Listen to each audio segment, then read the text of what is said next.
And our meeting is being recorded. So Dipti, it's all yours. Okay, thank you, Sharon. So I have to read this oral declaration regarding in-person meetings of the Community Relations Forum of the Village of Glencoe. To be pursuant to recently adopted amendments to the Illinois Open Meetings Act included in Public Act 101-0640, public bodies may, in certain circumstances, hold entirely virtual public meetings without a quorum physically present in any location. On March 19, 2020, President Levin issued a declaration of emergency pursuant to the authority granted by the Village Code, the Illinois Municipal Code, and the Illinois Emergency Management Agency Act to address the health threat posed by the COVID-19 pandemic. On May 29, 2020, Governor Pritzker issued a disaster proclamation that declared in-person attendance at public meetings of more than 10 people at the regular public meeting location to be infeasible in accordance with the Open Meetings Act as amended by Public Act 101-0640. In accordance with the governor's disaster proclamation and the village president's declaration of emergency, I, as chair of the Community Relations Forum, hereby determine that in-person meetings of the Community Relations Forum are not practical or prudent at this time and until further notice. Okay. Shall we call to order and the roll call? Okay, so I would like to call the meeting to order. May I please have a roll call? Sure. Chairperson Dipti Clark. Present. Member Marty Lisko. You're muted, Marty. Present. Sorry. Okay. Member Margot Flanagan. Here. Member Reverend Dwayne Gary. Here. Member Gary Rubin. Here. Member Maureen Valvassori. Here. And Member Bob Young. Here. Okay, we have a quorum, and just to note for the record, as Chairperson Clark had indicated, this is a virtual meeting. However, I am present at the Village Hall in compliance with the state requirements. So we are here.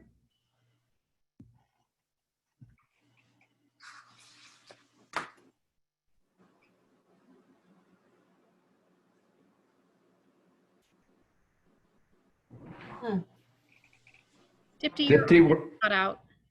Yeah, we're not hearing you. I'm sorry, my speaker was on mute. I should have known. Of course, you can all read my lips, right? So you all know what I was just saying.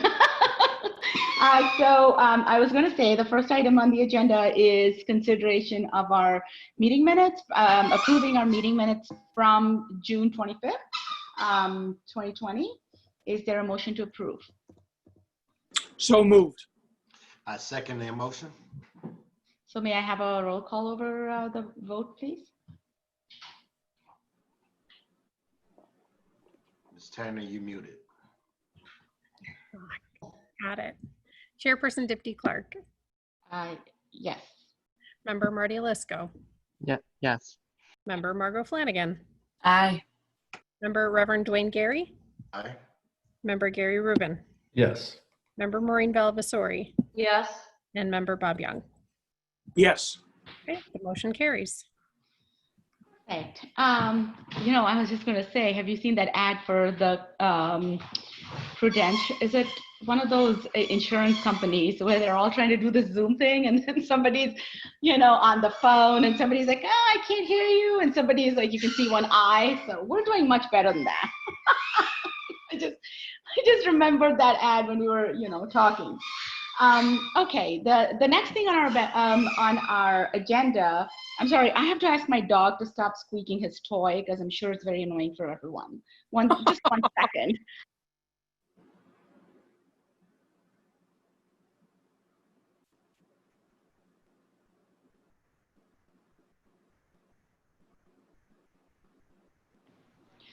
Of course, to tell the dog, I have to tell one of my kids so they can, like, you know, take care of the dog. So sorry about that.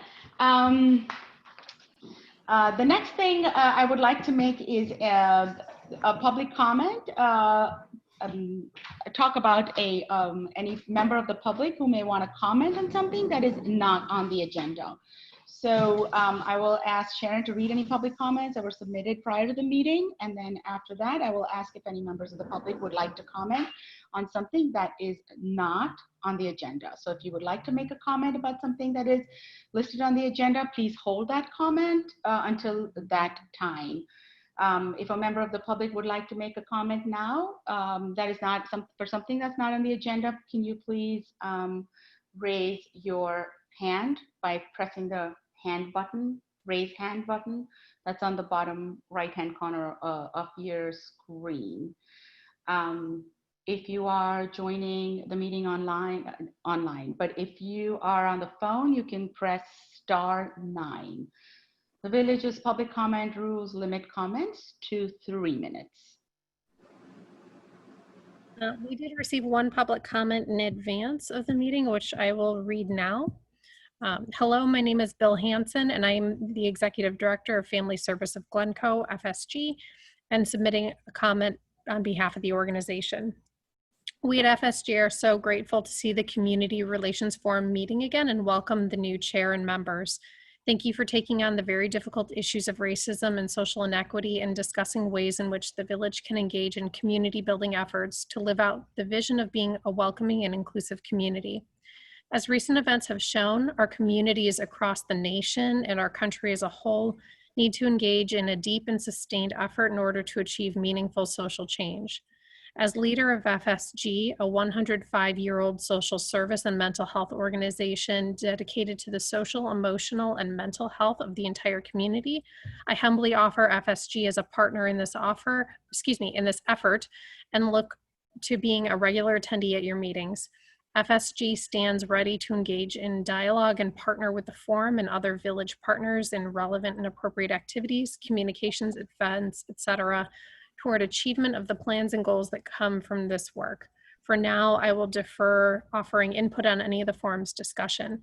However, I would offer that with so much attention across the country on law enforcement and needed reforms, FSG operates in Glencoe as the social work and crisis intervention arm of Glencoe Public Safety as a contractor and partner. I can speak on how that works in Glencoe if the forum wants to hear more, and would be happy to comment on specific topics if and when appropriate. Many thanks for your dedicated service. Bill Hansen, Executive Director, Family Service of Glencoe. And that was the only comment that we received in advance of the meeting. And Bill has joined the meeting as an attendee as well this afternoon. Well, thank you, Bill. Those were nice words. We look forward to our partnership together. So if there are no other public comments, shall we move forward through the agenda? There are no hands raised. Okay, then. So the first, so our agenda, as it says on there, is obviously discussing, future engagements for our forum and, taking initiatives to address racism, social equity, and community building. I would like to bring every member of the forum and everyone present on the call up to speed with some of the conversations that I have personally had with each, either they are our forum members or are who are not or were in the past. So just quickly, I'd like to take some time just to talk about that if possible, and some of the concerns that had come out of there and how we want to take the next step to address that.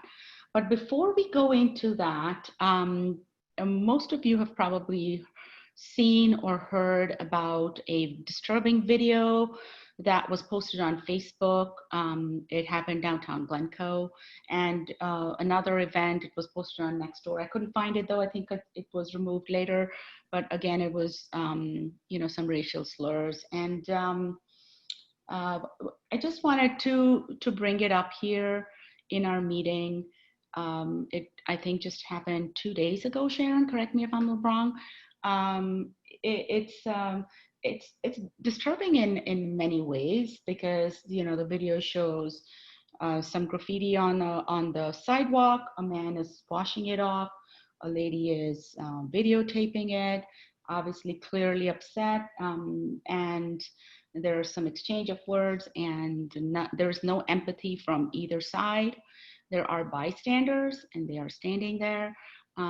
Just the whole situation was disturbing to watch. Like there was just nothing there that could have ended in a positive solution in any way. I mean, just looking at it, there was just nothing. So I just wanted to bring it up here, just because I think it emphasizes our point to last meeting, where when we talked about what is so important to everyone, and most everyone had talked about, educating our community, or, listening more, understanding allyship, being an advocate, stepping up, speaking up. You see something, say something. I think this was like a classic example of where none of that took place. So I just wanted to bring that up, that this is an example where we should be seeing more of advocates, people standing up for our community, people showing that they care, speaking up in such instances. I mean, quite honestly, sharing it on Facebook and getting trolled with all these comments on there from either side, I'm not sure really what it is accomplishing. The bottom line still remains, nothing has changed. So wanted to get, actually Phil's also on the call, so wanted to get your thoughts from the village. What are we doing about it? Is there going to be a message? Is the village taking any action? What are your thoughts about it?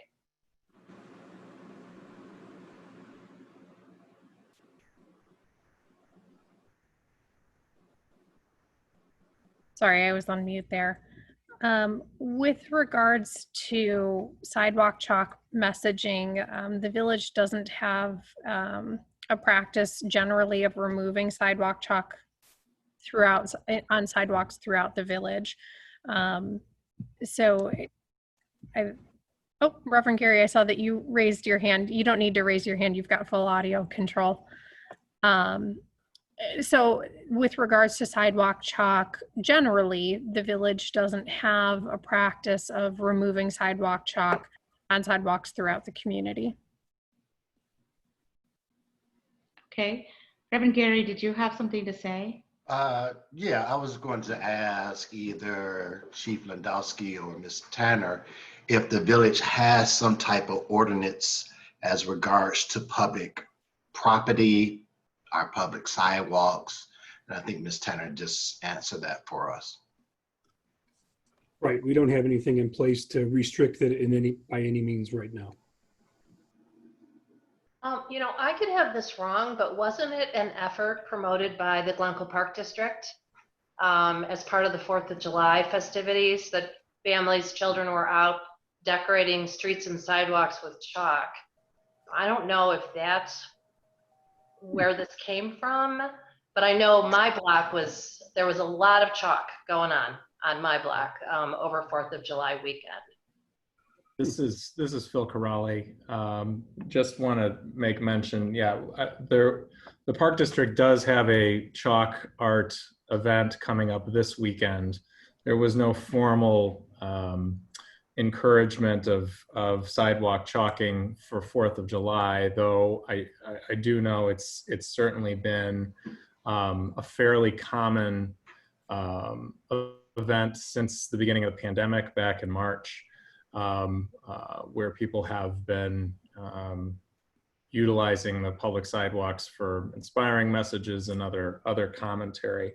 Just to underscore what Assistant Manager Sharon Tanner said, that we do not have a policy of removing sidewalk messaging.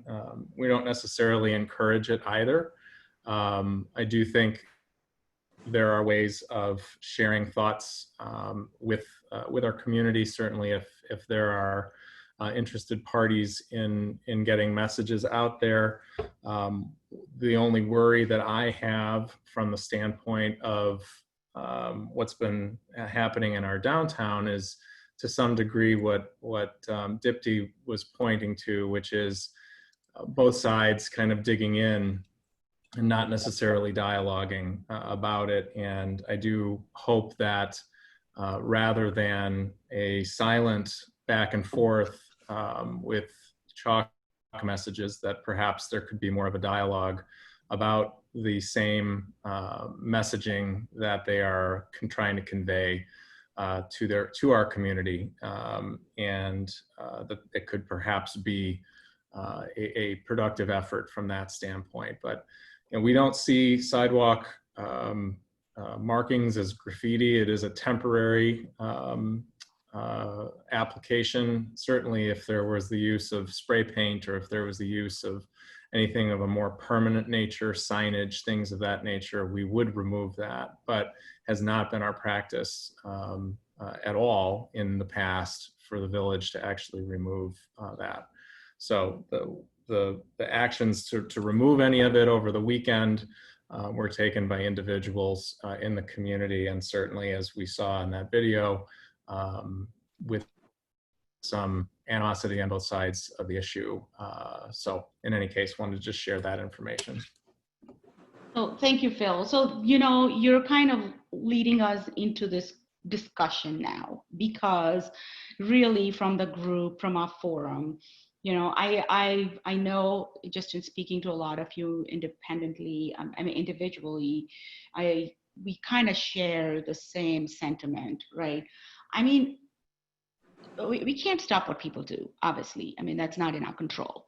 But what we can do is empower people to be better viewers, if that is a term, So if you review something in a situation that you're at and you clearly think it's not right, or it's heading in a very negative way where you're not going to get anything out of it, help step in, be the bigger person, try to not be confrontational to either party, but be the bigger person to understand and maybe give some advice even, and step in and say something that will actually lead to a better solution than something like that, where the video just goes on to Facebook and then all the meaning is lost. Everything is just lost. Do we know who did the chalking? You don't know? I don't believe so. We do not, no. You do know? We do not. know. You do not, okay. Because I was saying, if we knew who did the chalking, invite the person along with the guy who erased it to a next meeting. But regardless, Bob, it's not the person who did the chalking, it's the person who was erasing and the person that was videotaping. So. Well, I don't know if the person who did the videotaping is the same person who did the chalking. I don't know. I know the guy who did the erasing. I'm just saying, if we knew, we could invite them to join us. You were talking about saying something. Well, let's invite them to talk with us. So on that line, then, when we met with Michael, so we had a really good meeting with Michael. Reverend Gary and I just spent some time with Michael because he had expressed some of his concerns for his employees that come into Glencoe. So Michael, I hope I say this right, Halberstam. Right. Okay. So. Michael, yes, okay. So so some of the dialogue around it was, how do we get some sort of a dialogue going? One of the ideas that has come out, and I definitely want to bring it up here to see if it is feasible and how do we move forward with it, was having some sort of a virtual meeting, town hall sort of a meeting, where we invite, in this instance, we will start with Michael and his employees who have experiences to share firsthand, whether they live in Glencoe or not, maybe we ask Reverend Gary to join them with his firsthand experiences. I mean, obviously we hear of things from second or third hand, but when it comes firsthand, I think it makes a lot of impact, and you know, it starts us to think, how could somebody have to go through this, or why did they be questioned on this, right? And have it very almost like a training session, right? So have it very well planned, where we as the forum are on the panel, maybe we ask the questions, and we invite only 2 or 3, and then they share their experiences so that the community hears it.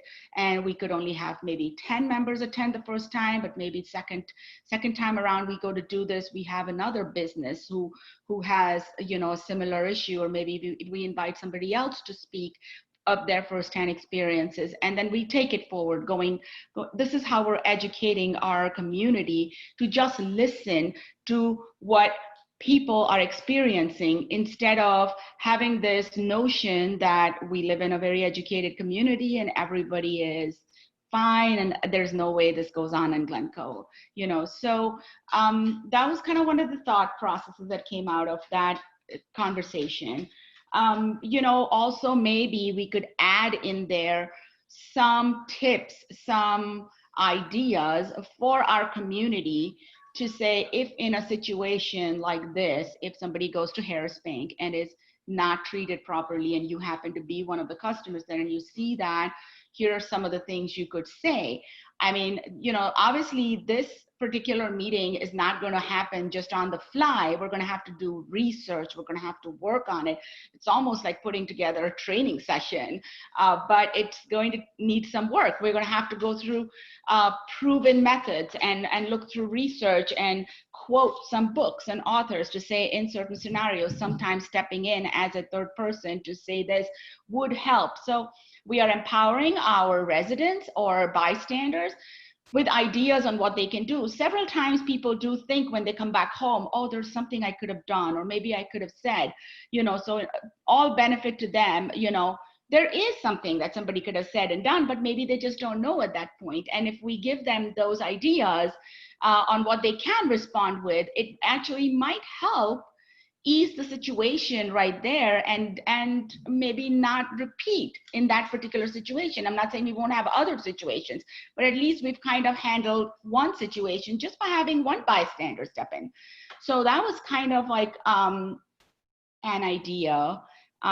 Again, I like to say baby steps. I know that Sharon and Phil have heard, and Larry have heard this many times, but you know, we've just started our forum meetings again. We've started meeting, we have an agenda. We want to make some action items, but we can't start taking leaps right away. I'm afraid we'll fall flat on our faces, and we don't want to do that. We want to be the forum. People want to come to us. We want to be open. We want to show support, and we want to help our community. So baby steps, you know, this would be like the smallest step to take. And, you know, maybe a couple meetings down the line of doing these training sort of sessions, we realize it's not working out. Well, then there's got to be another idea, because there's always got to be an idea. But at least we're going to start trying. So I'm going to leave it open to everybody else to see what your thoughts are about it. If you think we should go about it, if we should, then maybe we should have another meeting to discuss the details and, you know, hash it out. And so I'm going to stop talking now.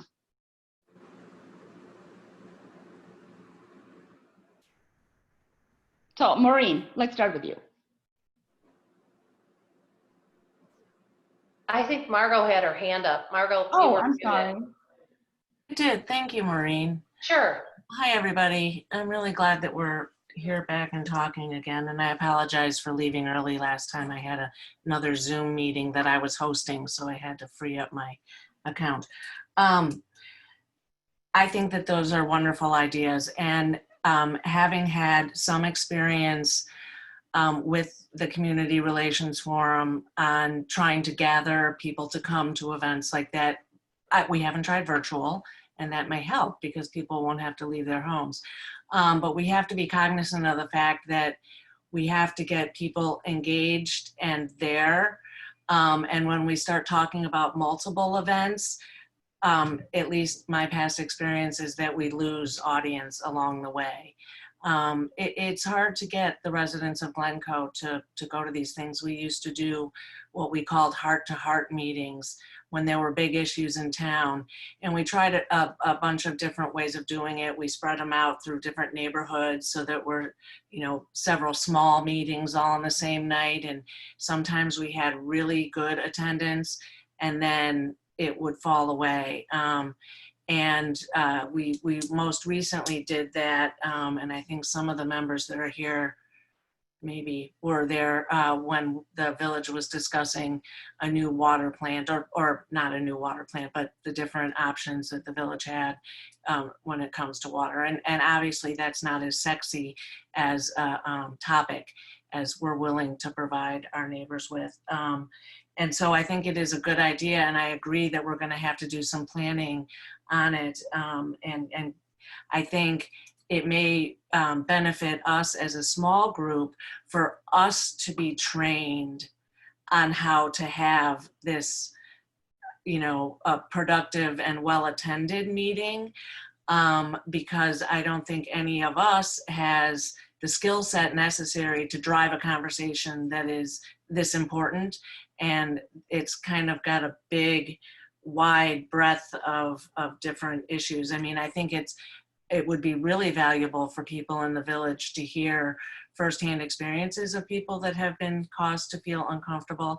I would like to just briefly say, in my viewing of the video the other day, I heard quite a few people on that corner speaking up, quite a few, trying to diffuse the situation and a little bit of picking sides in it, but there were more than one or two people trying to speak up, stand up, and say something. So that was encouraging to me, to see that it was not just the two people bickering with each other and everyone else standing there and watching, blank-faced and silent.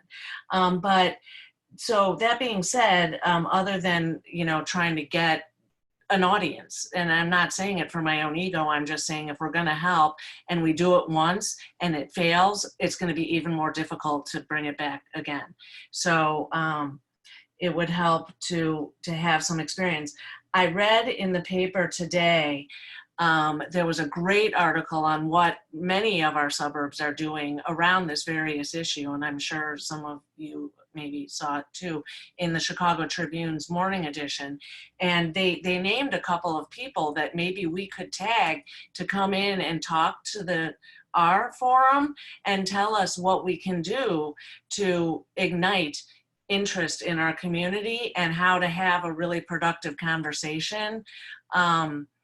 And one of the people is a fellow named Pat Savage Williams, who is a New Trier employee, and I can't remember what his title was, but his position is based on inclusiveness, and I think it's a fairly new position at New Trier, and he may be somebody that we could talk to.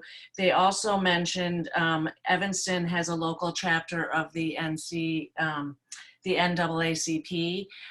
They may have somebody that could come and help us know how to run one of these events. And I'm not sure if it's the same person or not, but there's a Reverend Michael Neighbors in Evanston who seems to be very active on this topic and may be able to help us figure out how to better facilitate a meeting that has more impact and hopefully more attendance. And then also Catherine Wang mentioned that the school district would want to be involved. And I like the idea of baby steps, but I also, my past experience with the forum tells me that when we take baby steps, we get a lot of excitement. And then as we learn to do more than just baby steps, the excitement kind of fades. And I don't want to miss the opportunity of really engaging the community and educating them. So sorry to go on too long, but those are my thoughts. On an encouraging note, we participated in the caravan in Glencoe, and there were 250 to 300 cars that participated in that. And the day before or the day after, I forget, we marched in Winnetka there must have been 3, 4, 5,000 people who participated in that march. So there is an audience out there. Reaching them, identifying them, I think may be a challenge. But there are people out there who are interested and are clearly willing to make a statement by participating. That's an encouraging note.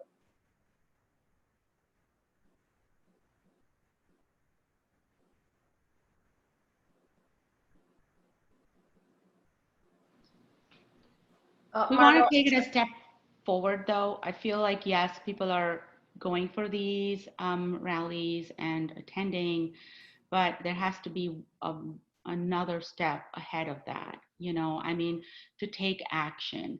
And so to get there, yes, we do have to involve a community and educate them to understand people's experience, because only those that experience it know what it feels like. Nobody else is going to know. And once they speak about it, it hits a note. It does. And then you feel like, what? How does that happen to somebody? How does somebody actually get asked that question? Or why is somebody being asked why they're here? Or why is somebody being asked what their destination is? I mean, those are things that we are not going to understand until we hear it firsthand, see the face of the person who is talking about it, that it has happened in our town. It happens in these businesses, you know, that you go into. It's happened to me in this town. And I will tell you, nobody else would understand it. You are not going to get it. And I respect everyone's attention to this. And I respect that everyone wants to move into this, you know, in a safe way. But quite honestly, we have to make this a step forward, more than just saying that, yes, we are all in it and we agree, and there has to be more. And that's the more to get to those conversations that we want to have with our community. Of course, the people that already agree that this is wrong are going to attend. What about those people that think everything is fine? That's the community we need to reach out to. And how are we going to get to them? They're the ones who think everything's fine. There's nothing wrong in Glencoe. Well, that's what we want to target too. So sorry, I'm very passionate about this. It has to, it works in other towns, like Margot said, and I'm sure it'll work in Glencoe. It has to. And then the longer term agenda is obviously that, but I do believe that we have to take smaller events, smaller steps to get there, because this is a very difficult topic and people don't understand it right off the bat. So just bringing in people to just talk about their experiences is our first step. You know, I mean, just our first step where just listen to what they have to say. This has happened in our town. They're not talking about something that happened in downtown Chicago. They're talking about what has happened in Glencoe. So I really think that it's very important that we give people an opportunity to listen. I know that Phil had mentioned Erica Walker Thomas last time in our call, and I just wanted to bring that up again because, you know, she would be a great resource again if, you know, willing to come out to do some of this training for us. So that, yes, we are well prepared to handle a meeting like that, you know. So it could also be that we involve people who have more, or organizations that have more interaction for people. So you've got the library, like where do you see a lot of people? You've got the family services of Glencoe, you've got the library, you've got Writers Theater, you've got the public safety, we've got our Parks Department, or maybe our schools, our school administration, anywhere where there is more people, more interaction with people. I think everyone should go through that training so that they can take it back with them to their organizations, to their administrators, and pass that message along, whether they want to do an official training or however they want to move that along. But they should have the knowledge to transfer it. So, you know, Phil, if you're still open to that, I think that would be a really good thing for us. I can respond. Just to round out that that line of thought.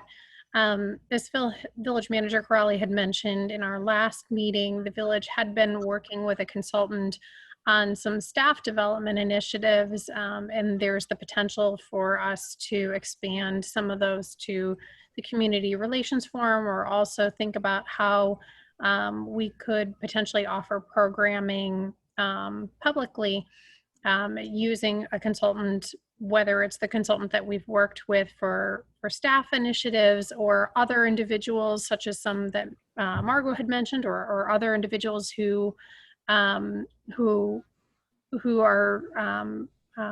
suited to facilitate conversations.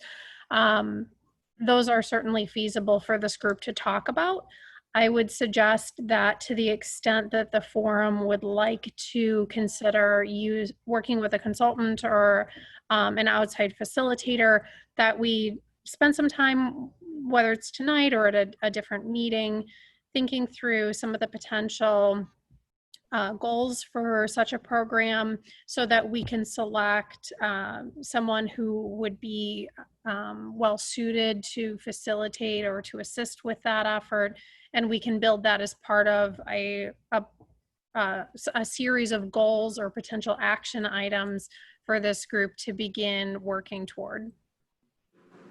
That's a good idea, Sharon. Thank you. I think, like, I don't know if we'll have time in today's meeting, but maybe, you know, and I don't know, another meeting means, you know, I don't want to, like, I know Sharon has to go through all of that effort of finding a time for everyone, but maybe what each one of us, and this is homework for everyone, right? Each one of us can put our thoughts down in an email and send it to Sharon. On what we think a training would look like, and what kind of training we think as a forum we would need. And maybe that would be a good start. What do you think?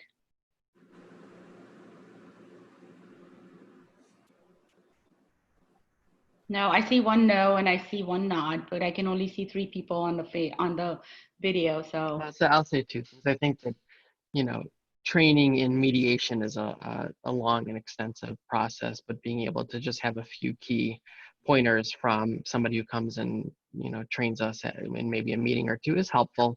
The question is, well, then you have it, what do you do with it? I mean, as a forum, do we want to, you know, encourage community events where mediation and discussion occurs? That's fine and something we should do as a forum. I also propose that immediately we bring in the people from the Writers Theater at our next meeting. There's no time like the present to, as a forum, hear their experiences and look at it potentially as simply an information gathering session to help us formulate a strategy for how we address those problems in the community, versus, you know, whether it's a suggestion of best practices that we author, or any other sort of content that we generate around what we learn. But I think that the only way to really get the discussion going there is to take that first step and have them be heard in our next meeting. You know, it may be a baby step, right? But I think that if we start to think that, oh, because we can't execute a massive campaign and it might die on the vine, that it's not worth having in the first place, is not the approach we should take, and we should just have them at our next meeting. Yeah, so I don't know if there's a way to, like, propose that now and call for a vote, or not. I'm okay with it, because either way we want them heard, but we would like them to be heard on a larger scale, but either way we want them heard. Well, I think as a start, it's important for us to take that first step. And they'd probably be more comfortable presenting to the forum, not the entire community, as a first step as well, or be more open, at least, in what they share. I don't know, I'm just guessing, but that might be the case. Yeah, I agree with you. I think that would be a good step. I think it's very important that we step out rather than look inward in terms of training. Let's get our hands at people. Let's start talking to people. You know, you start selling stuff by getting your hands on the very first person. You got to talk. So let's invite them to the next meeting. It's a good place to start. I mean, that's why I said earlier, if we could identify the person who was chalking, I know the guy who erased it, invite him in, let's talk to him. But that's getting out of the, it's reaching out, and that's what we need to do. So I agree with you 100%. I think my goal would be that the forum is viewed as a place where people can have the conversation safely and comfortably. I think that's one of the best things we can offer the village right now. I just don't see a space for that. And I think it's really necessary and needed. So I agree. I think we should bring them in as soon as we can and hear what they have to say. But I also agree with Margot in that I think training is always good. And this is a really fluid, evolving situation. And obviously through that video and other things that happened in the village so recently. So I don't think training would hurt, but I really think we want to create this space where people feel they can have a conversation safely.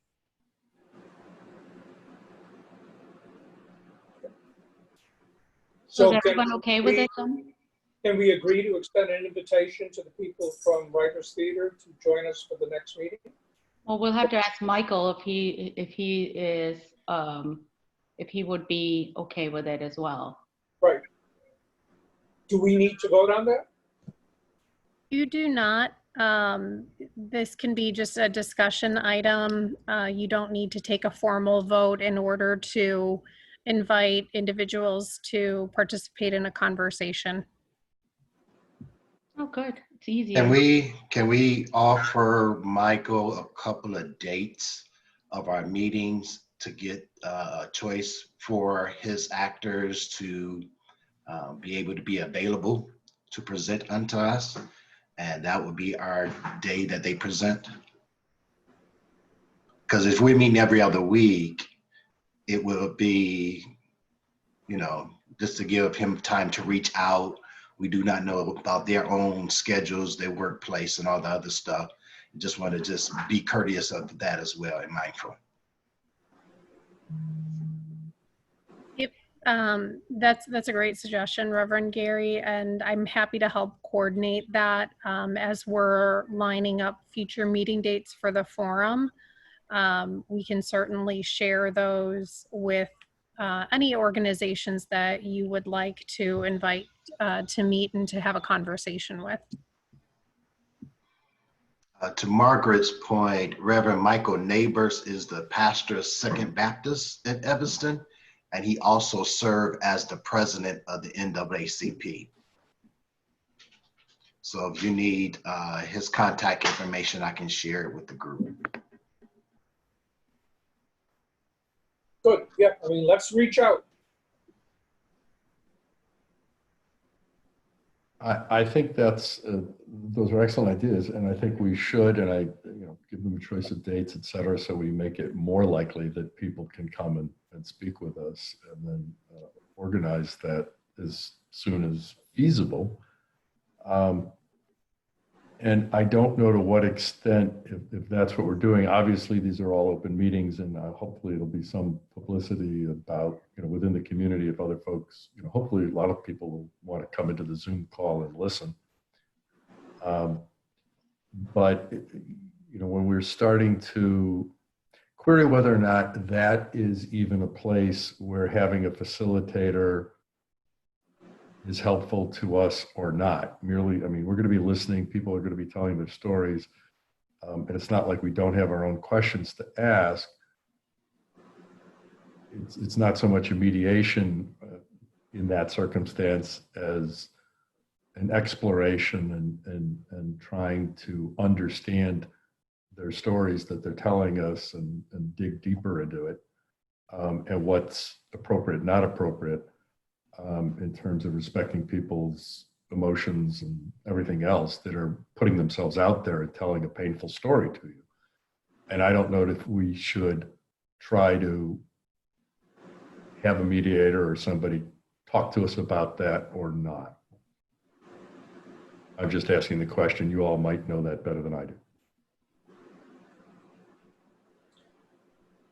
You know, my guess is amongst the members of the forum, we have the skill sets to handle that well. I really think that. I mean, we've all done well. We hopefully know how to listen, which is really important, and we know how to ask questions. So I have every confidence that we could handle that very well and appropriately. Mm. The key word here is empathy. We want to listen, and we want to spread that in our community where people should feel empathy. They shouldn't just cancel something out because it has been canceled forever. It's like, no, we have to listen. So you have some empathy towards the person that's experienced something and is sharing that experience, you know? So that is key. I mean, this is not a courtroom or anything, you know? I mean, this is a real life situation that someone is actually being put in a very uncomfortable spot to come out here and talk. It's not easy for people to share, you know, difficult and bad experiences so easily in front of other people, especially strangers. It takes a lot of courage. I mean, Michael's going to have to like build up courage for these people to be able to come out here and speak about their experiences. It's not like you're giving a lecture about somebody's birthday party. You know, Right. I mean, that itself in itself is going to be difficult. It's going to be an emotional meeting. There's going to be a lot of emotions coming out. There's going to be emotions accepted as well as shown. So we want to be there has to be a lot of empathy in there. And I'm not sure we have the answers for them. You know, I'm not sure we are able to tell them, you know, sorry, this happened, it's never going to happen again, or, you know, we'll make sure this doesn't happen again. I mean, that's not, you know, realistic and practical, but it's a step in that direction. Let's just say that. The forum has to be careful not to make such promises, but many people do not tell their stories because they feel nothing will be done. And if we're going to invite people to share their stories, the backdrop is what's next. So the question would be, what do we do with their stories? And then also to the village, how do we go about not quote unquote addressing or trying to find some sense of resolution, movement, teaching, training, type of thing. Hi. I just wanted to clarify when I suggested that we have some sort of training or consult experts. I didn't mean only do that. And I didn't, because when Chairperson Davi was talking, she mentioned that we would do research and read books and be prepared for this much larger village-wide conversation. And I gotta be honest, I don't know what I don't know. And I've been doing a lot of research. I've been reading as much as I can, and I still don't know what I don't know.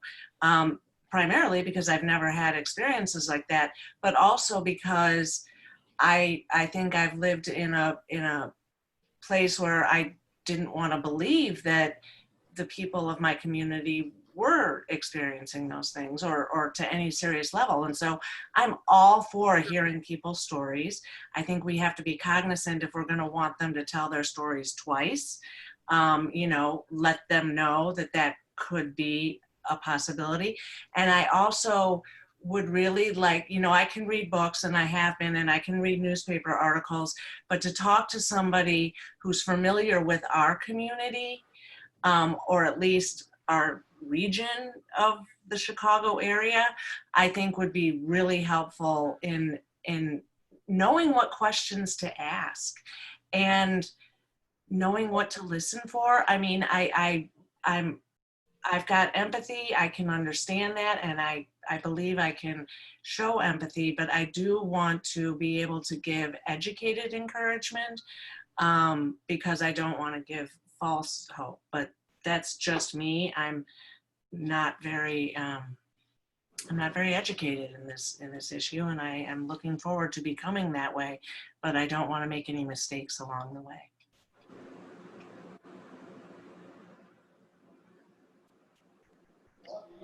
Thanks, Margot. By the way, my name is Dipti.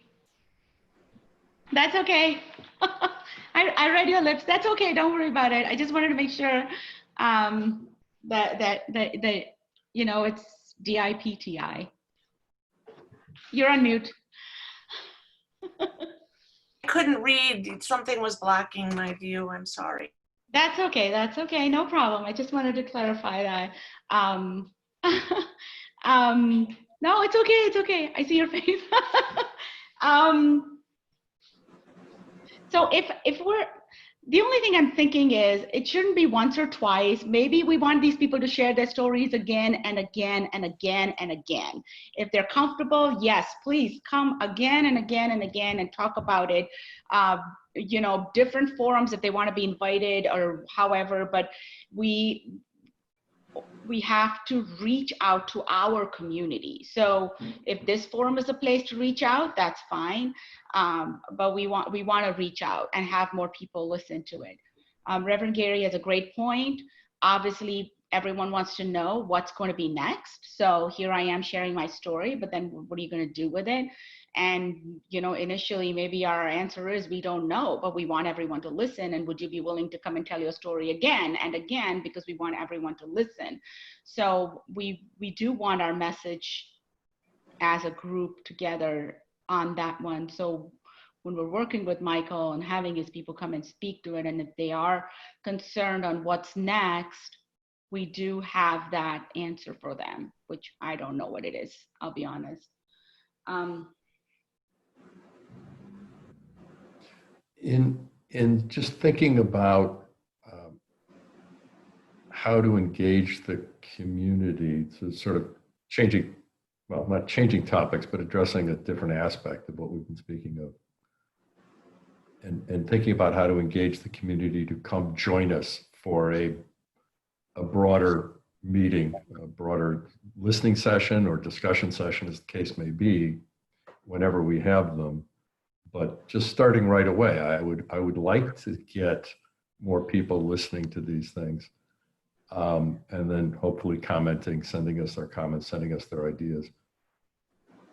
And because this topic is of significant concern to every element of our village, every community member, and certainly every formal element of our village, you know, when the library wants to reach out to its audience, sends emails and reaches out in various ways, the schools do it, and, you know, click emails go out to all the parents, etc. You know, and I would not be bashful about reaching out, and to the extent that they feel it's appropriate, asking the various boards to help us communicate about what we're going to be talking about at the next meeting and what we're going to be doing when it's, you know, when that time is right, when we've got it organized and we want people to come and start listening to us.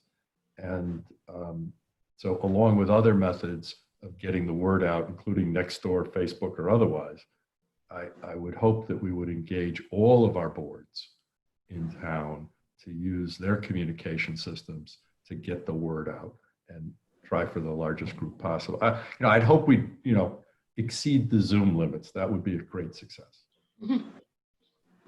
And Gary, to your point, I think some of our organizations within the village is waiting to see what this forum does. Mm-hmm.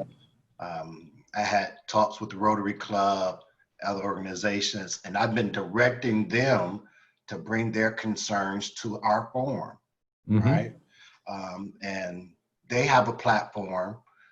All of us are part of other organizations that have platforms. I really do think we would have momentum. We would have a good attendance, a turnout, just because people are waiting to see what is next.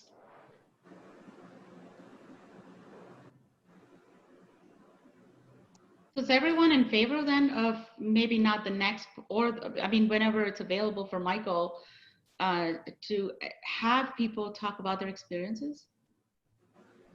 Sure, let's do it. Yes. Yes.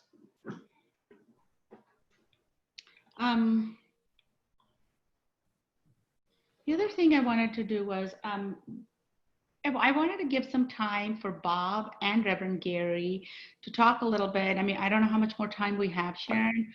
Are we out of time for today? Can we take some time extra? We can take any time that the forum would like to take. There's no time limit on our meetings. I do have to And also, run. yes. I do have to run in a few minutes, but obviously, go on without me. Oh no, Marty. I'd ask Bob if he would be willing to articulate, the letter that he had shared with everyone and the letter he shared with the school, with New Trier, and if he could just take some time to articulate some of that and see, if we are willing to think of ideas and how we want to move forward, or if we have suggestions or he has suggestions. And then I wanted to see if Reverend Gary can share a couple of his personal experiences in Glencoe, since he lives here, and what steps he took to take it forward. Who did he talk to? What came out of that? So those are the two things that I thought would be good for us to hear from Bob and then from Reverend Gary. So unless I defer to Reverend Gary, who's just disappeared. I'd like to. Bob, I'm more interested about your letter than my story. Oh, make up your mind, guys. You're both getting the floor. This is the value of being the chair. You can call on people. All right, I'm gonna say, all right, okay, Reverend Gary, you can go first, and then Bob, don't feel bad, but you can go second. How about that? Just to share, I feel as an African-American man that lives in Glencoe, have been profiled in Glencoe. One incident, I was walking my Siberian Husky on the evening down Green Bay. If we would say from Temple going towards Washington, patrol car was coming from Washington going towards Temple Park Avenue. By the time I got to the next block, the patrol car pulled up next to me, rolled down the window and said, "Where are you going?" Which was kind of, startling to me. And I just simply said, "I'm going home." The question was, "Where's that?" I said, "Washington Avenue. I'm the new pastor of St. Paul, I live next door." There was like a hesitation. And then he said, "Okay, be safe." And then just pulled off.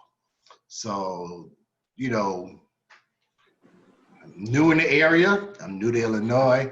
That was my first experience. The other one was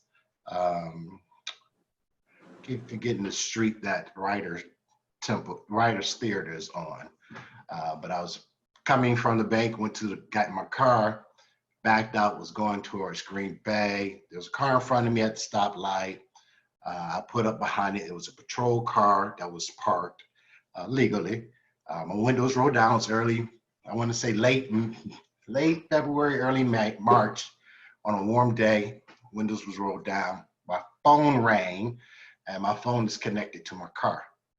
So I looked at my phone as a habit. It's in a cup holder. I didn't lift it up. I said, "Okay, my phone ringing. I'm not answering it." Car in front of me pulled off. Got to the stoplight. I looked, turned. Patrol car came right around me. By the time I got to Temple, he flashed my light. We moved on to Temple. He got out the car and said, he pulled me over because I was on the phone. And I was like, I wasn't on the phone. You heard my phone ring, but the junior squad car looking down, you could tell I wasn't on the phone. So we had dialogue, wind up getting a warning out of that. And still to today, no, I don't know if a civilian can ever get a response to the outcome of such concern. I did not report it. I did not go to the police station to report it. But just those concerns were like, I'm handcuffed. I'm handcuffed to a point where I'm Black. I live in Glencoe because Glencoe's reputation precedes itself, right? And I didn't think it would ever go anywhere. So I never complained about it.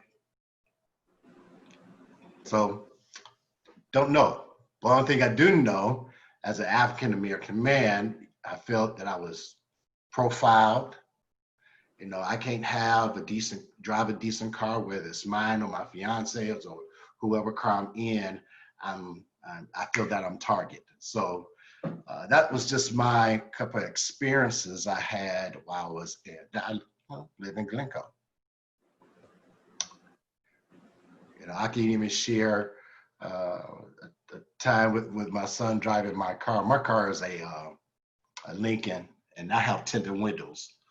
And as much as I drive in Glencoe, I never been stopped with it. One day he was driving my car, he got stopped and pulled over, and they questioned him about having tinted windows. But you know, nothing came out of that. He said it's my dad's car. He had proof.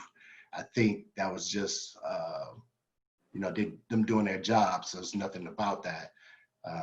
But you know, I laugh about it because I drive every day with tinted windows. So it's just always a concern. There's always a concern. I'm even concerned when I think about when my son visits me. You know, he'd like to jog. You know, my son can't jog in Glencoe because I'm afraid he might be stopped or whatever the case may be. You know, so life has actually trained me to say about my lifestyle and my son, there's certain things I might have to stop doing because of who I am, where I live, and all the other stuff. So just to share that story. And it's the same story I have shared with other organizations within Glencoe. A village manager Field and Deputy Chief Curry has heard these stories. So it's nothing new. It's my same story that I tell if anybody ever asks me. So. Like, what is your expectation out of it, right? I mean, when you tell your story, it gets back to, again, like when we are inviting others to tell their stories. So what would you like to see coming out of you telling your stories? You shared it with other organizations, you said. Like, what do you, how do you see us helping you? One, personally, I feel Glencoe, majority may feel that we are so privileged that we stand on an island by ourselves, that we are exempt from the realities of life. Right? None of these things happen in Glencoe because none of these stories are ever heard, or shared, or so forth. But that's not true. We need to tell our stories. The other thing is, people don't tell their stories because they don't think nothing comes out of it, right? And so the concern is, especially with our forum and our city officials, when we begin to hear the stories, what are our metrics? How do we measure and be accountable for certain things? How is feedback given back to that person as an individual if they complain or make a complaint? You know, so we got to be able to share how do we go about resolving and getting information out. How do we avoid these things? How do we do certain things? That's my concern. You know, my reason why I never went to the police station was to say, because I believe nothing was going to come out of it. And for me, who used to be married to a police captain in the city of Detroit, you know, certain things you just hear and you just say, okay, and it's just another complaint that does not get resolved, right? So from my own personal, so this when you hear me talk about culture bias, I have some of my own culture bias because of how I have lived, what I have experienced, what I know through certain other entities in my life, because we all have it, it causes us to act and behave in different ways. So we sometimes say, I'm not going to be bothered with it because nothing comes out of it. I wonder if I could add something at this point. I had a wonderful conversation with Reverend Gary last week. I think most of you know that my middle son is adopted and Black and was raised in Glencoe. He's now 27 years old and no longer lives in the village. And that was by choice that he left the North Shore. And 3 years ago this month, he had been visiting friends in Wilmette and driving home. I'm sure it was, after midnight, but was stopped in every community on the way home: Wilmette, Kenilworth, Winnetka, and Glencoe. And he had already made a plan to leave. And I'm not saying that's specifically the reason why.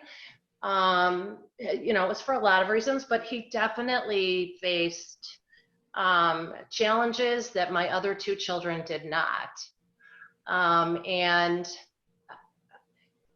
Margot, you're right. It's just hard to believe that type of stuff happens in our community, but along the North Shore.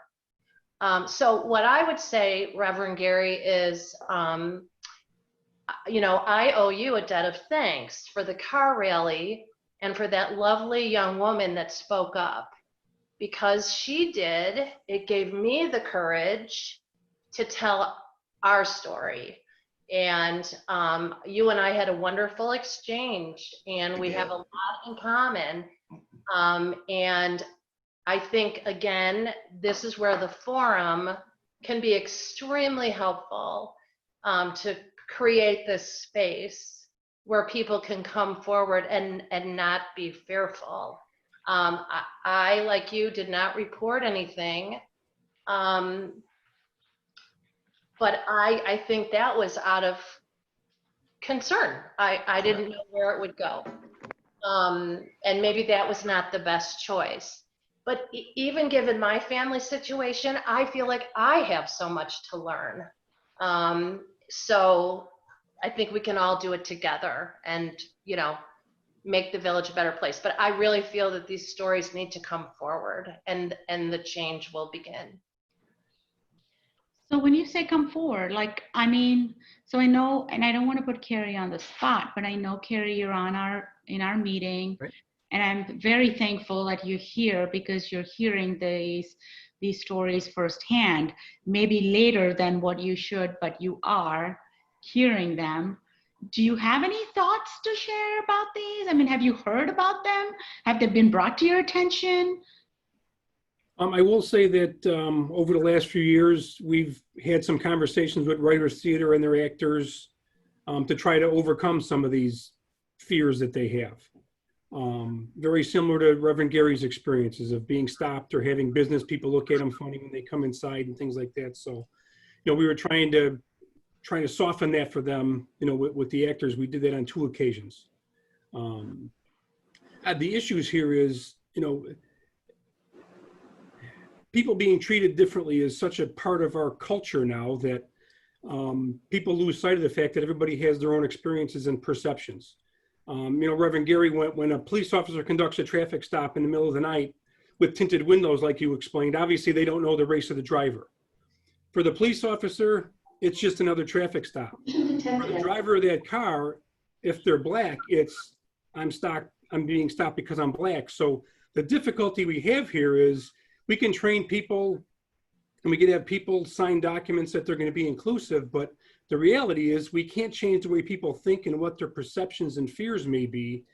And that's why I think this is such a difficult topic, because we have to change the way people perceive others and the way they think personally. And frankly, that's extremely difficult. And the reason I'm part of these conversations is because I do want to hear what's going on out there.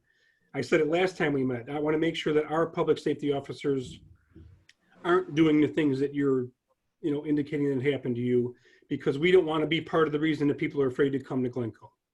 We want to make sure that we're not doing those things, and we can do as much as we can. Like I said, we train on it. Our officers sign pledges to it, but when an officer conducts a traffic stop, they have one mindset, and the driver of that car has a different mindset, and it's based on their experiences.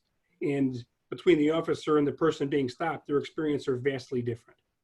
And that's what the challenge is, because getting that to change is going to be very, very difficult. But when you heard from Reverend Gary about his experiences, did you also hear from the officers that were involved in those experiences? Well, I've only heard. Did they initiate that conversation with you? No, I heard about Reverend Gary's incidents very recently. And, you know, since he hasn't come forward, I don't know what he wanted to do, so we can talk about that offline. But I didn't do anything with him yet, because at the time it was just bringing it to our attention. I don't know if you want some action, we could deal with that at the same time. They happen over a period of years. I'd have to be able to track down the dates to figure out exactly which officers were involved, which is easily done. So we could do all those things to try to get the officer's side of things, of why they stopped the car rather than because of Reverend Gary's race. Right. So we don't want this to be confrontational, right? We're adults. What would be nice is if Reverend Gary could sit down with you and the officers involved to understand, why would you stop me when I'm walking my dog, for example? I mean, I walk my dog in the community all the time, and I've never been stopped and asked, like, where am I going, you know? So these are questions that rightfully Reverend Gary has.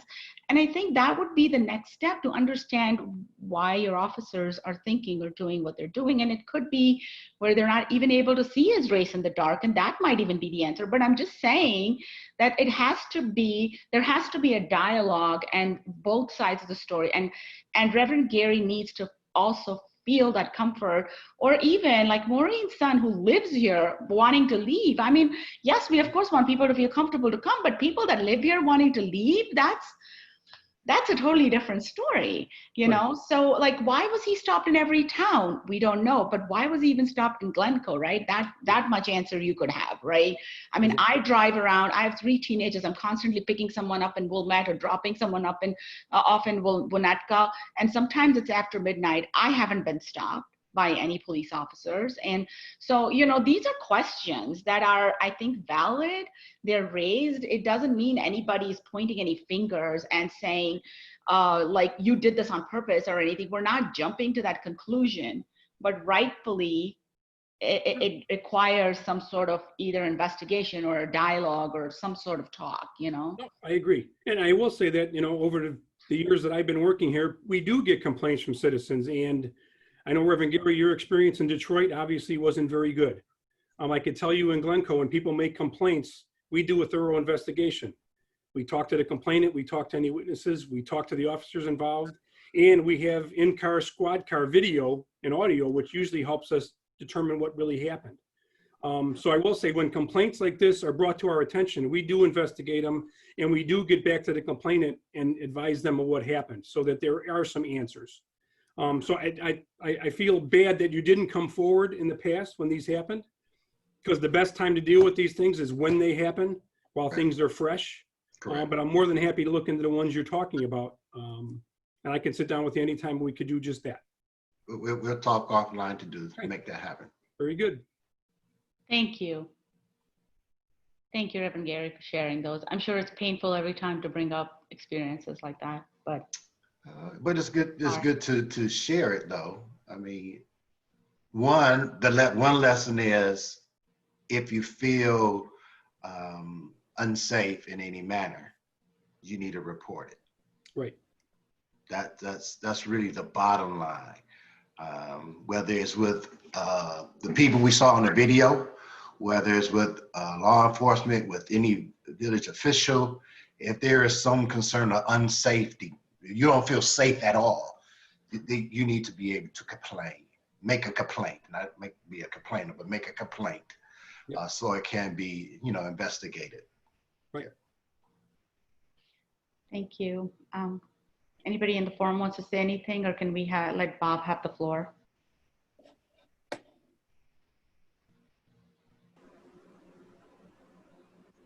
All right, Bob. Well, I think the Reverend's remarks go directly to the reason why I sent out the letter, which I shared with you, to all school superintendents and board members in New Trier Township. My experience is that most people I talk to are not aware of incidents such as the Reverend just shared with us.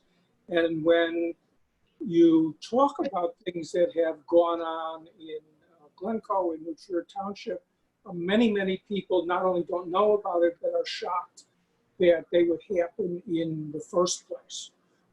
So I think knowledge is power, and getting stories like the Reverend's out to the community, listening to people from Writers Theater is very important, but it is a very big challenge, very big challenge. And that was the intent of my letter. At the last Zoom that we had, I wanted to hear from each of you. Were you aware of the incidents that I listed in my letter? I'd love to hear from you too. I'd like to know if you were aware of all those incidents. I was not, and I wasn't born in some of those incidents either, but, Okay. but I was not aware of any of those incidents. Okay, but you're new to Glencoe. How about the rest of you? Were you aware of them? I was aware of them, and probably a few more that weren't mentioned. And the incidents in your letter spanned a really huge amount of time. Yeah, I was definitely aware of them, and there were conversations around my dinner table about them. And like I said, and other incidents, and just general feelings of discomfort in our community, and have been all my life. So yeah, I wasn't surprised by anything that you had to share with us. I'd heard of all of them. As Bob and I spoke about earlier just today, actually, I was aware of some of those instances and not aware of others. As like Margot, you know, growing up in Niles, going to Niles North, I mean, this has been a lifelong thing, experiencing instances of that nature at the schools and elsewhere. So it on the one hand, it always grabs me when things like this happen, like that video, but I can't say I'm surprised. Then I'd just be an idiot if I was still surprised that these things are happening, because I know they happen. But it does kind of always hit me, let's put it that way. And I was not aware of all of the things. I thought it was pretty interesting is the wrong word maybe, but it was good to know some of those things that I did not know had happened.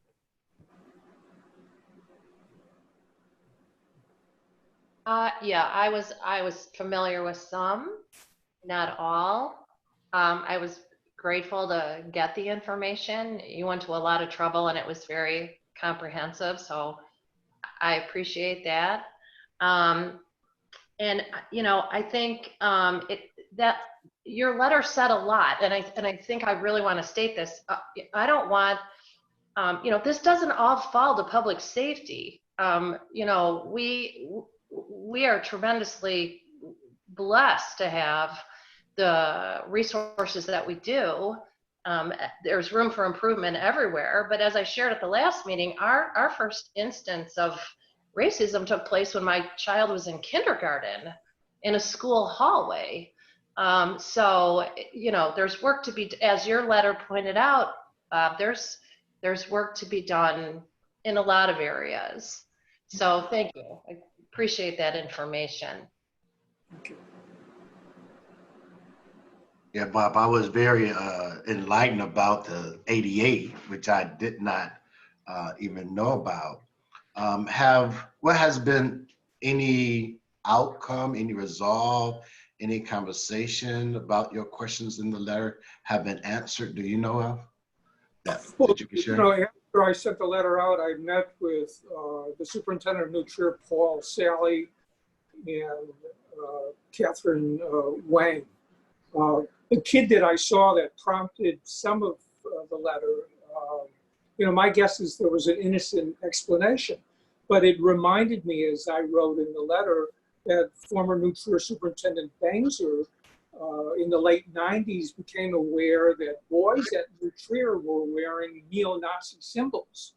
And he wanted to make sure that faculty and staff were aware of this so that they could recognize it when they saw it and act on it. See something, say something. But getting that information out is very, very difficult.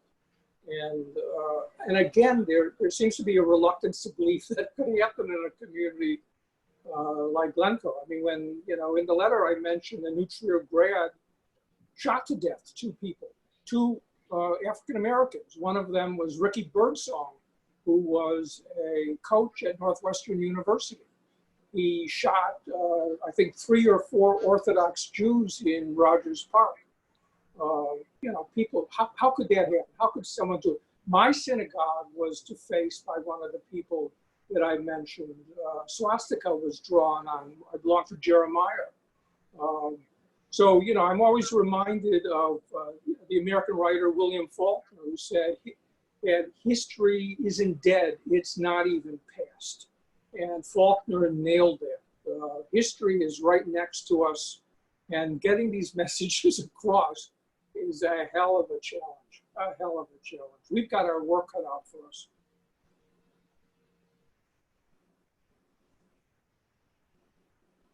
But thank you for your comments. I appreciate it very much.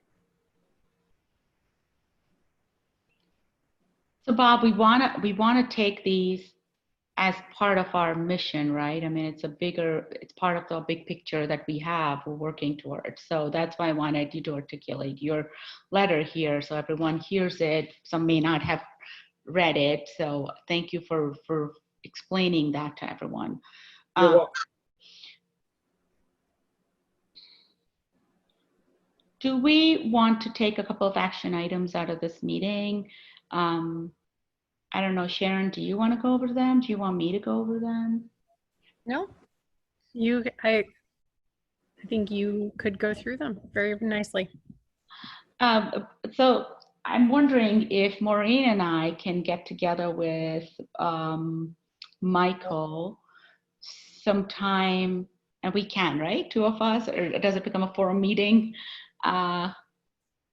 Yeah, 2 is okay. Okay, so Maureen, would you be okay with that then? Okay, just so that it doesn't take a longer time to get everyone together. So it's not that we're ignoring the rest of the forum members. I just want to make sure we know that, otherwise it becomes an official meeting. We got to find a time for everyone, and I understand that. So if Maureen and I, we will get together with Michael to see a suitable time and how many of his employees are willing to share their stories, experiences in Glencoe specifically, and how much time they would need, and how, all the logistics, some details. And then in our next meeting, Maureen and I can discuss that with our forum members. And then I don't know if we want to start do the next meeting next week, for some time, if we want to even do it. I know we last meeting decided we wanted to do this every other week, but I feel like 2 weeks is too long. Should we just get together next week? And can we just get together as a forum, Sharon? Or does it become a public meeting? Anytime there is 3 or more members of the Community Relations Forum meeting, it is considered a meeting with a capital M. So we would need to post the agenda at least 48 hours in advance, and it would be a meeting that's open to the public. What we can do is, Dipti, perhaps you and I can talk offline, and we can poll the forum on some potential meeting dates to try to line up calendars. And if you'd like to think about a more routine cadence for meetings so that the group can build it into their schedules, perhaps that's something that we could consider as well. That would be very helpful. The reason I said next week is because I wanted to get together with our forum to see what came out of with Michael, but that's okay. We will do it one-on-one. You know, and yes, you're right. We do need a cadence. So we have some scheduled meetings going forward if we can get on everyone's calendar. So that those would be the two immediate action items for us. And then Reverend Gary, I hope that you and Carrie can get together again and discuss your experiences. That's what did I miss something? Sharon, am I missing any action items? Nope, I think you've got it. Can I just ask a question as far as scheduling goes? Just to avoid having Sharon do all the extra legwork, is it too difficult for us to suggest that for right now, we plan on meeting on the 2nd and 3rd or 4th Wednesday of the month or something along those lines? Or even if the next doodle poll asks for a more general availability, because that way I feel more comfortable scheduling all my other things in life, and I'm not restricting myself to one night during one short period of time. You know, when I finally get the poll from Sharon. Does that make sense? Yes, let's do it. I'm so glad you brought it up. And if you know, it seems to me like Wednesdays seem to work for the members of the forum right now because we've met 2 Wednesdays. Have we met 2 Wednesdays? I thought we met 2. Oh no, we met a Thursday and a Wednesday. Our prior meeting was on a Thursday. Jeez. But something like that. We can work that out. Margot, that's a great point, and I'd be happy to help coordinate that to find out about general days of the week, times of day, that sort of thing. Would a Wednesday work though for everyone here? Yeah, Mondays would it work? For me, I'm just saying. I see a no head shake from Maureen, and I don't have everybody up on my screen right now. Wednesday, like at 7, I would have to leave because we have our Bible study on Wednesdays. So if it's before that, I'm okay. Like this 5 o'clock time that we had today, would that work? Well, I think Maureen said Wednesday's not good for you. Oh, it's not? Well, I could do that 5 o'clock time, but I'd have to jump off for a class that I'm doing at 7. So between 5 and 7. I mean, presumably we could finish before 7. I was just gonna say, I don't know if we want to talk for 2 hours. 2 hours is a long time. We might have a lot to say that day. Yeah. But for times when we're asking these people to share their stories, we obviously don't want to restrict their abilities to share. You know, that would be a special occasion. Right. But in general, I mean, if 5 o'clock works for everyone on every other Wednesday, why don't we just lock it down? And then if there is an ad hoc need, we can work through Sharon on, you know, figuring out those. Sounds good to me. Sounds good to me. So the next one would be the 22nd at 5. Is that what we're saying? 22nd. Well, that's the 2 weeks from now, Wednesday. 22nd of July. Yeah. It goes really fast. Yeah. Wow. I'm thinking it just started. Yeah. If I might suggest what may be helpful to the group is to give everyone an opportunity to look at your calendars over the next couple of Wednesdays, since we certainly understand you may have some things you've already committed to. And we could think about short-term meeting scheduling and then also a regular cadence. So if, for example, what works as a regular cadence doesn't work in the month of July, that's okay. We can pick some other dates. Would that be all right? Sure. Yeah. Sounds good. Great. Sounds great. I'll look for some information from me coming out probably tomorrow to do that. Good. Thank you very much, Sharon. Wait, can I say one more thing? I know I keep doing this, but on the comments on the Facebook, video. The comment, because I read comments, that made me the saddest was when they said, not surprised it happened in Glencoe. And that I thought was the saddest thing to hear. Hmm.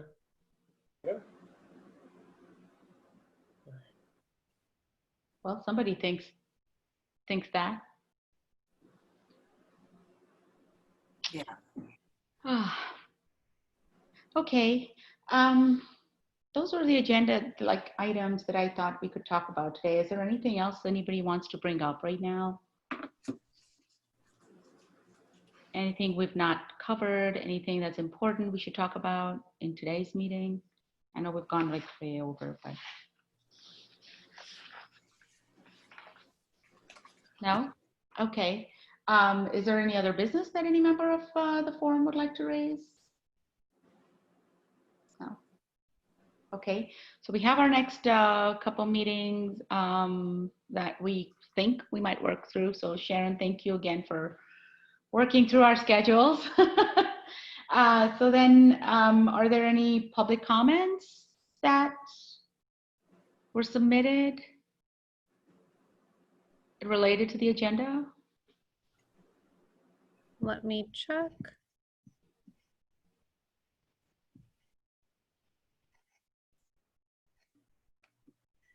There were no public comments that were submitted through our normal public comment procedures. However, I will mention that one member of the public attending, Jillian Goodman, had sent an email to me directly asking whether member Maureen Valvassori could share some of her family's experiences, and Maureen, you happened to do so. So. Okay, perfect. Then may I have a meeting, a motion to adjourn? So may I have, so move. I'm sorry, what? I so move. Second. Excellent. Okay, may I have a roll call vote? Okay, Chairperson Dipty Clark, Yes. Member Margot Flanagan, Aye. Member Reverend Gary Rubin. Yes. I'm debating. Yes. Contentious item on the agenda, right? I'm pretty sure that debate's got to end in 24 minutes for you. Right, it does. So aye. All right. Member Gary Rubin, Yes. Member Maureen Valvassori, Yes. Member Bob Young. Yes. All right, motion carries, and we are adjourned. Great. Well, thank you. Well, Thank you, everyone. Thank you so much. And thank you to all our visitors too. That's really appreciated. Bye-bye. Good night.